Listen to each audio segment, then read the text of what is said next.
Hey y'all, welcome to I Got a Story to Tell. I'm your host, Niambi Kiesha, holistic wellness practitioner, hoodoo spiritist, and Bronx native. And during our time together, I will share some of my musings on all things life, spirit, plants, and parenting. So get comfortable and let's dive right in. Hey y'all, welcome to another episode of the I Got a Story to Tell podcast. I am your host, Niambi Kiesha, and this week I am looking forward to our discussion. We are going to be talking about shadow work, right? So let me start off with the fact that on Sunday, I decided to venture out to a 40 plus double dutch club, local here in my city. And a girlfriend of mine, another fellow yogi, had been inviting me. She invited me a while back, and I really had every intention on attending. But of course, lives, and we can always come up with reasons why we don't make it. So I hadn't made it in a while. Well, I hadn't made it ever, actually, right? um, but then we reconnected a few weeks back, maybe a week or two ago, at another mutual friend's birthday party on a Saturday. And then through conversation, she mentioned that the 40 plus double dutch group was meeting on Sunday and was I going to come out.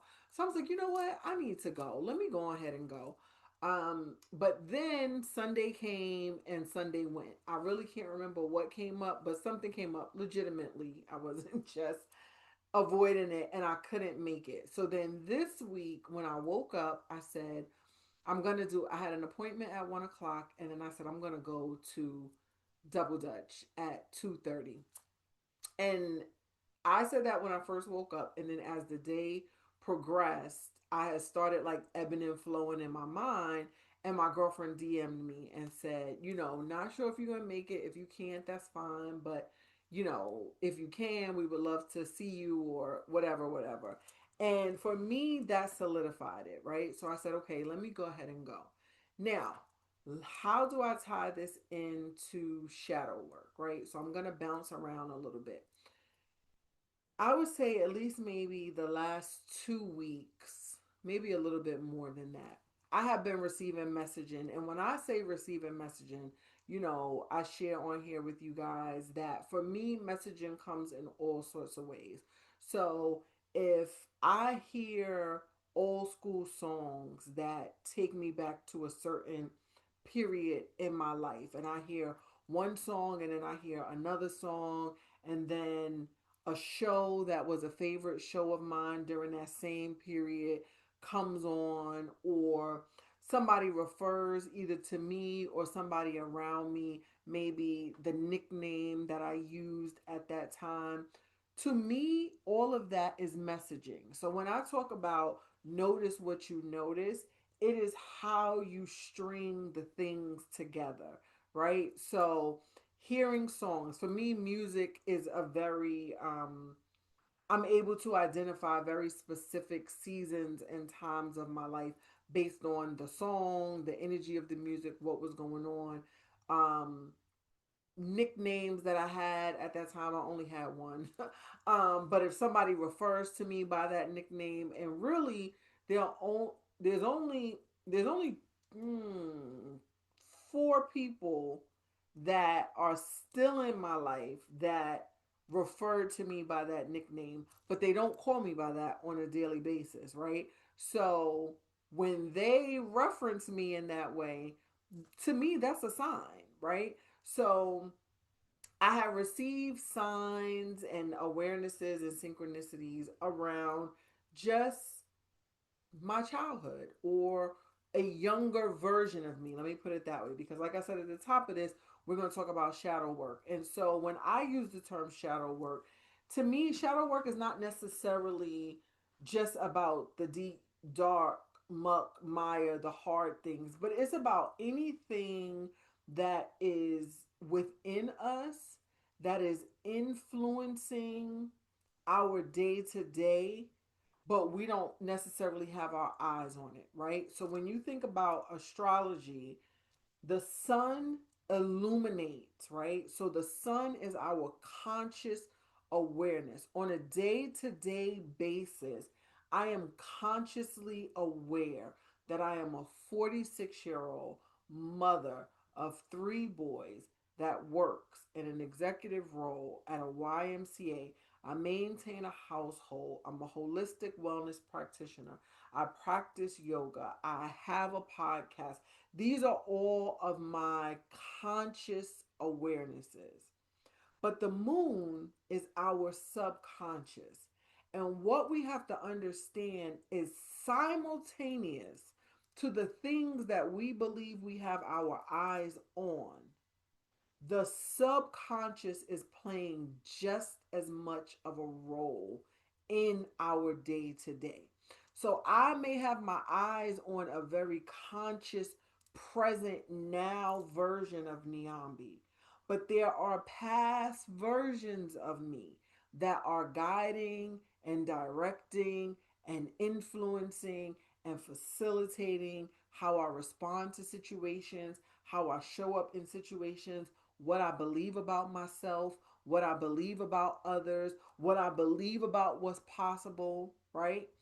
And so for me, shadow work is tapping into that part to make sure if there's any unfinished business, and there always is.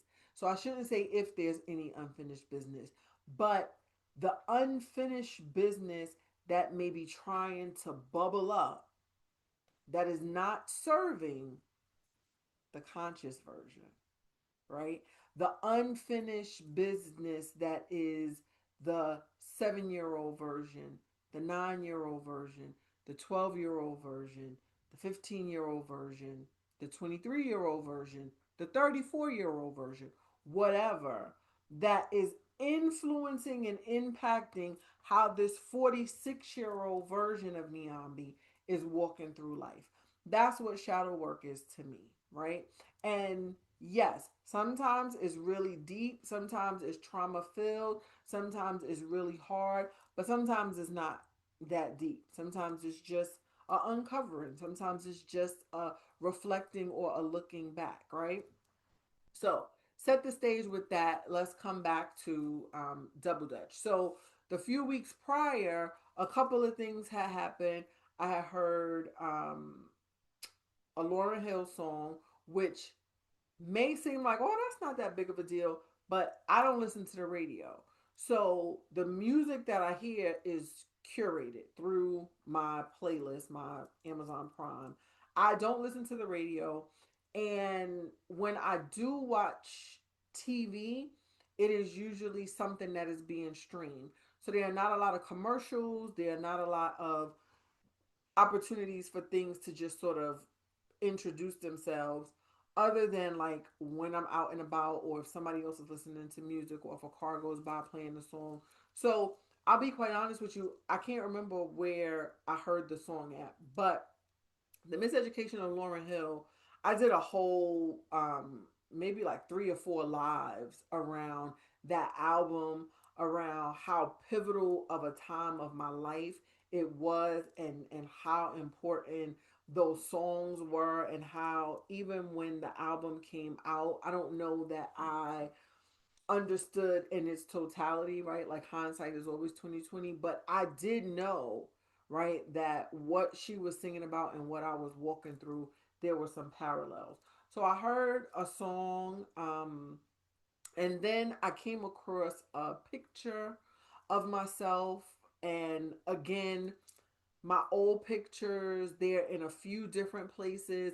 I'm not always led, I'm not somebody that's like regularly shuffling through the pictures. So I think one weekend, or what happened? Maybe it was my grandmother's birthday. I actually think that's what it was. It was my grandmother's birthday, and I was in my family group chat, and I know that I have photos of my grandmother. So that's what I went digging for, was for some photos of my grandmother to share in our family group chat. And I came upon this picture of myself that I had not seen in a while. I was probably somewhere between 12 to 14. Um, and I looked at it and I snapped a picture of the picture on my phone. And so then, fine, I moved past that. So those are just two examples of ways that my past, was sort of like tapping on my shoulder, like, hey, hey, girl, look at us. Hey, girl, we're here. Hey, girl, we want you to pay us some attention. Hey, girl, there's some shadow work that needs to be done. Hey, girl, things are shifting in the cosmos, and you are coming up on a season of ascension, awareness, heightened consciousness, elevation. But if you don't talk to us, and if you don't sort us out, the versions of us that are present will not let you go where you need to go with this next level. That's how I process it. So those things happen, and now we're at Sunday. Um, I had a meeting Sunday morning, and in that meeting, conversation came up again about inner child stuff, younger version stuff. Okay, so it started there on Sunday, and then my girlfriend invited me again, or re invited me, or reminded me of my intention to go to Double Dutch. So I went, I had an amazing time. I posted some videos of it on my Instagram. And even being there in the present moment, right, is such an interesting experience, because I can tell you there was angst, there was a little bit of nervousness. I did have one girlfriend that invited me, and I knew another young lady that was a member. I didn't know if she would be there or not. But there was angst and there was nervousness, and I wasn't really sure, like, what was I walking into. I have not jumped double dutch for 12 years. The last time I jumped double dutch, my youngest son, I was pregnant with him, and he's 12 now. That's a whole other story of how it ties together, though, right? Because the other theme that had been coming up for me over these past few weeks, which I shared about, was the connection between hoodoo and the church. And I have been having some thoughts and reflections on my time at my past home church in New Jersey. And I've shared like how I went from deaconess to hoodoo spiritist and what that story looks like. And so even I'm and it's I'm unpacking it right now in real time, because I didn't really think about that connection, that the last time I jumped double dutch, which became a vessel or a avenue for some inner child healing for me, was when I was, one, pregnant with my youngest son, and two, at my previous home church. We had like some sort of, he was born in October, so this must have been like a back to school. I'm almost positive it was like a back to school thing that we were having for the children. It was definitely in September, because I was definitely 8 months pregnant. And I remember jumping double dutch, and everybody was like all in shock and awe and trying to make me sit down because I was 8 months pregnant. But I'm telling the story in this way so that you can understand, right? When people ask me, what does shadow work look like? Or what does messaging look like? Or what does awarenesses look like? This is what it looks like. The question is just, are you paying enough attention to thread it together, right? So I go to this 40 plus double dutch session, and I'm feeling nervous. Now, again, like I said, in my conscious world, I'm very confident. I'm very confident in the work that I do. I'm very confident when I get behind this camera. I'm moved through the world with a high level of confidence. Yet there was a little girl nervousness. And it had no language to it because it wasn't like, oh, I wonder if they'll like me, or I wonder if, but I realized that's what that's what the little girl was feeling. So she had already started rumbling up inside of me, even though at 46, I'm not really thinking like, I wonder if they'll like me because, you know what I'm saying? Like, if they do, they do. If they don't, they don't. If they don't, I won't come back. No harm, no foul. But that feeling was there. My 46-year-old self didn't use that language, but my 12 to 14-year-old self was feeling that I'm about to go someplace with some new girls and ask them, can I play with them? Ask them, can I jump double dutch with them? And I don't know if they're going to like me, or I don't know how they're going to respond. Or that version of me, I can look at now and say that I spent a lot of time by myself, right? Like, I have always been a different energy, an outgoing energy, maybe not an energy for everybody, good, bad, or indifferent. And so realizing that all of that stuff comes up. But when I got there, I was greeted by a warm welcome by my girlfriend. She took me by my hand, made sure I understood what I needed to do, introduced me to this person, introduced me to that person, and that allowed me and my little girl me to calm down, to feel safe, right? And to jump double dutch. And then to have fun and to laugh and to hula hoop and to do all of the things in an environment where 46-year-old Niambi was able to pick a safe space, to know who my girlfriend was and that everything would be okay, because if it wasn't, she wouldn't even be there. And maybe when I really was 12 to 14, I didn't have all of that discernment. So I was picking places that weren't all of that safe, that weren't all that safe or that welcoming. And sometimes the adults in my life either didn't know or they knew and just didn't intervene. But 12 and 14-year-old Niambi ended up in some places that left her feeling unwanted, unloved, not safe. And so the way that she deals with it is she gets anxious, she gets nervous, she creates all of this angst.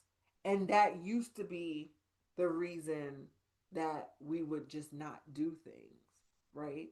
But now, when we talk about shadow work is 46-year-old Niambi feeling those things that 12-year-old Niambi has coming up and being able to say, no, no, no, no, we're going to go because we'll either be okay, or if we get there and it's not okay, not that we think it won't be okay before we go, but if we get there and there is true evidence that it's not, then we'll leave.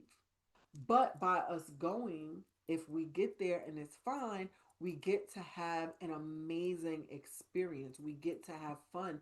We get to laugh. So for me, that's the definition of shadow work. It is the idea that there are shadows, there are versions, there are pieces of us. That's what fear is. That's what anxiety is. That's what overwhelm is. It's some version of yourself that entered a similar situation and it did not turn out well. So now they're trying to forewarn you, right? But realizing you cannot let these past versions of you direct your life and dictate your life. What you have to do is reassure them that I got us. Reassure them that I'm not the same person that I was. Or I'm also, not only am I not the same person that I was, I am not the adult, right? This is an important piece. I am not the adult that let us down. Because sometimes our younger versions don't trust us because now we are an adult. We are the voice that said it will be okay and it turned out not to be okay. So we also have to reassure ourselves that I am not the adult that let us down. I am the adult that sees us, hears us, and will handle us with care, right? And when I'm saying us, I'm saying your current self and your past versions, right? So back to double dutch. I double dutch. We hula hooped for 7 minutes. Okay.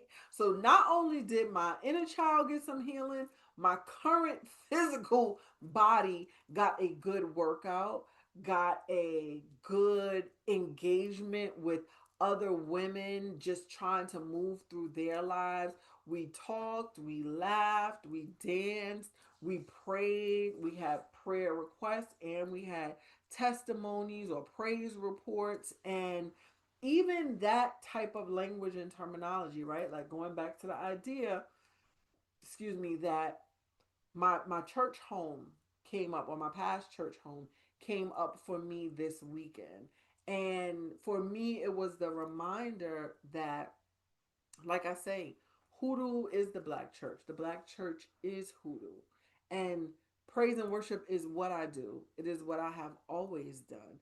And understanding that there is a duality to who I am, and that all of the versions of me get to coexist and commingle, right? And so I would have really missed out on an amazing opportunity and experience to just have fun. Let's start there about how much having fun is healing work as well. How much having fun, especially like I said previously, if you are a relatively serious person doing relatively serious work. I use the word relatively, I think I just like the way it sounds. But if you're a serious person doing serious work, like, when do you just get to laugh? When do you just get to crack a joke? When do you just get to be silly? When do you get to not be judged by yourself? Oftentimes, we're the ones judging ourselves.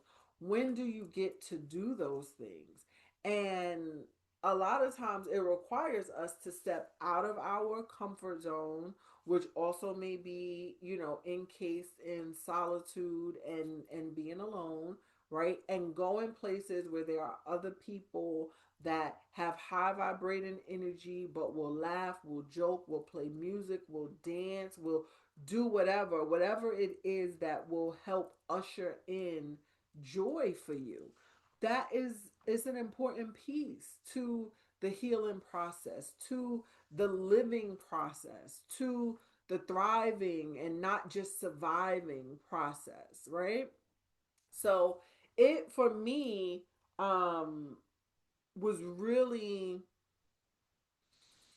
it was way more than I even realized it would be. I think that's the piece. And that's the part about noticing what you notice, right? So even going, having that experience, once I came home, I've reflected on it. I decided to talk about it this week, right?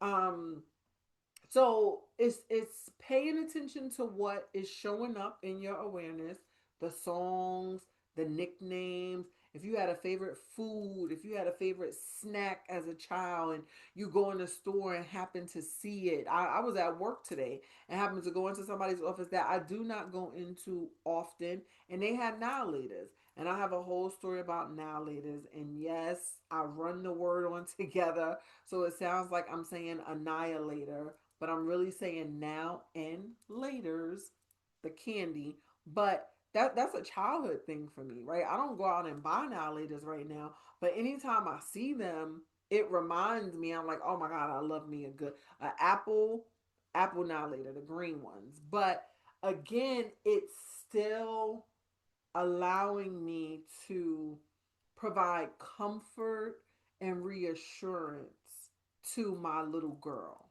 right? So the other thing that I would share is, once you decide that you're open to doing shadow work, um, sometimes it can be done like I'm sharing in this double dutch dynamic going out, having fun, laughter. But the other thing is your conscious awareness, right? So I talked about my conscious awareness, the work that I do, being a mom, all of those things, it will take over. And in order for you to work on the subconscious, you have to get into a subconscious space. And the best way that I know how to do that is through meditation. You have to take time to get into a space where you quiet this, because this is so loud. This is demanding of you. This is the bills in your face. This is the gas in your car. This is the kids knocking on your door. This is going to be loud. Your conscious, aware version of yourself today. When I walk into my job, before I even get out the parking lot, good, there's people that need things. There's questions that have been asked. There are people that know what time I come in, so they actually have been waiting for me to get there. So this, right, when we talk about the squeaky wheel gets the oil, right? Your conscious awareness is the squeaky wheel.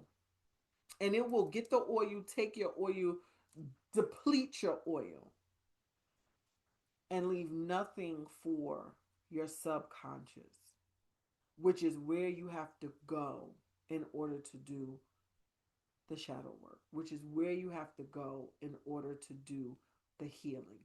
So I highly recommend spending some time in meditation. Again, I say often, it's not about whether or not you like meditation. It's not about if you feel meditation is for you or not. It's about the fact that it is an effective tool to usher you into a space of quieting your super loud conscious awareness and allowing your subtle, quiet, subconscious awareness to come up higher so that you can hear it, you can communicate with it, you can receive messaging from it, you can figure out what it needs, and then you can go forth and deliver that. So, there are a number of ways that you can do meditation. If you are someone that just needs the silence, you can sit and do a very silent meditation.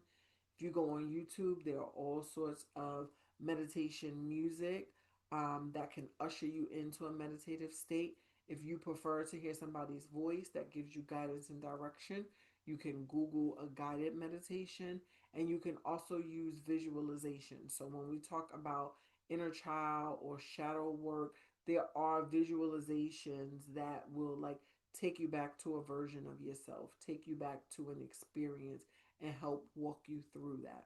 So just know that for me, like when I'm sharing about the double dutch, that came, but part of my practice is meditation. And so there has been meditation, there's been meditation all along. I allow myself to enter a meditative state even throughout the day, which is then how I'm able to sync up the signs and synchronicities that show up in my life, right?